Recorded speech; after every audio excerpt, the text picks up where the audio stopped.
आप सभी को मेरा नमस्कार। तो दोस्तों, आज मैं आपके लिए इस वीडियो में गणेश जी भगवान की कहानी लेकर आई हूँ। तो प्रेम से बोलिए गणेश जी भगवान की जय हो। किसी नगर में एक राजा रहता था। उसकी दो रानियाँ थी।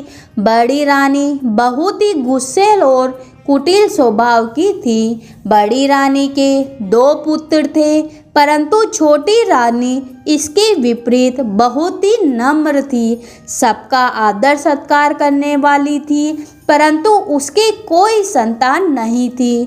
छोटी रानी गणेश जी महाराज की परम भक्त थी और हमेशा गणेश जी महाराज की भक्ति में ही लीन रहती थी। बड़ी रानी को राजा का छोटी रानी के पास जाना बिल्कुल पसंद नहीं था, इसलिए वह राजा को किसी न किसी तरीके से अपने पास ही रोके रखती थी। एक बार राजा अपने नगर से दूसरे शहर जा रहा था, तो राजा ने बड़ी रानी से पूछा कि आपको दूसरे शहर से कुछ सामान मंगवाना है। तो बड़ी रानी ने कहा, मुझे कपड़े, गहने, बच्चों के लिए खिलौने और बहुत सी वस्तुएं उन्हें बता दी। फिर राजा ने छोटी रानी से जाकर पूछा कि आपको शहर से क्या चाहिए। तो छोटी रानी ने कहा कि मुझे तो कुछ भी नहीं चाहिए। जब मंत्री को इस बात का पता चला तो मंत्री ने राजा से कहा कि छोटी रानी अपने लिए कभी कुछ भी नहीं मंगवाती है, तो क्यों ना हम उनके लिए गणेश जी महाराज की एक प्रतिमा ले आए। राजा यह सुनकर खुश हो गया। अब राजा शहर के लिए रवाना हो गए और वहां से वापस आने से पहले बड़ी रानी का बताया हुआ सारा सामान खरीद लाए। रास्ते में वापस आते हुए उन्होंने मंत्री से कहा कि वह छोटी रानी के लिए भी गणेश जी महाराज की प्रतिमा लाने भूल गए। तभी उन्होंने थोड़ा आगे चलते हुए देखा कि एक आदमी सड़क के किनारे सभी देवी देवताओं की मूर्ति बेच रहा है। मंत्री ने छोटी रानी के लिए एक सुंदर सी गणेश जी की प्रतिमा ले ली। महल में पूछकर राजा ने बड़ी रानी को उनकी मंगाई सारी वस्तुएं दे दी। फिर राजा ने छोटी रानी को भी गणेश जी महाराज की मूर्ति दे दी। गणेश जी महाराज की उस सुंदर सी मूर्ति को देखकर छोटी रानी बहुत प्रसन्न हुई और उन्होंने पूजा के स्थान पर उसे स्थापित कर दिया। उस प्रतिमा के महल में आते ही राजा को शुभ समाचार मिले। राजा के पड़ोसी राज्य से युद्ध चल रहे थे, वो सब राजा ने जीत लिए। राजा को समाचार मिला कि राजा के राज्य में पानी की समस्या भी दूर हो गई और सारे जलाशय, कुएं, बावड़ी भी भर गए।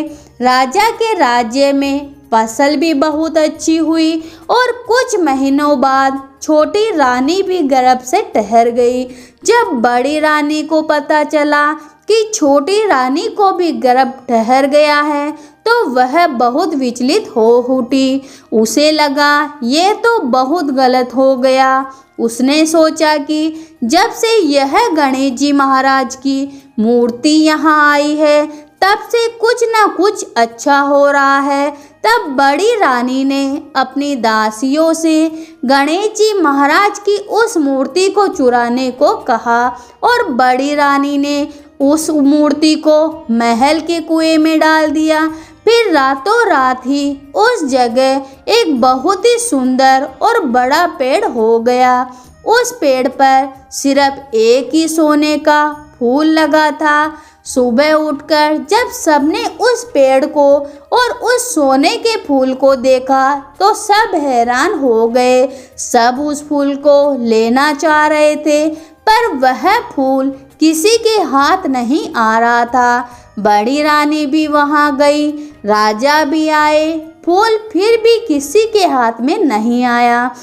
फिर अपनी छोटी रानी को बुलाने को कहा। छोटी रानी को भी वहां बुलाया गया। छोटी रानी के वहां आते ही उन्होंने अपनी झोली फैला दी और फिर अपने आप ही छोटी रानी की झोली में वह फूल और आ गिरा और गणेश जी महाराज की मूर्ति में बदल गया। राजा को उस मूर्ति को वहां देखकर बड़ा आश्चर्य हुआ और राजा ने पूछा, यह तो वही मूर्ति है जिसे मैं लेकर आया था, यह इस कुएं में कहां से आई? तो छोटी रानी ने कहा कि मुझे इस बारे में कुछ भी पता नहीं है। फिर वह प्रतिमा साक्षात गणेश जी महाराज में बदल गई और फिर गणेश जी महाराज ने कहा कि जिसने भी इस मूर्ति को कुएं में फेंका था वह खुद बता दे, नहीं तो फिर मैं बताऊंगा।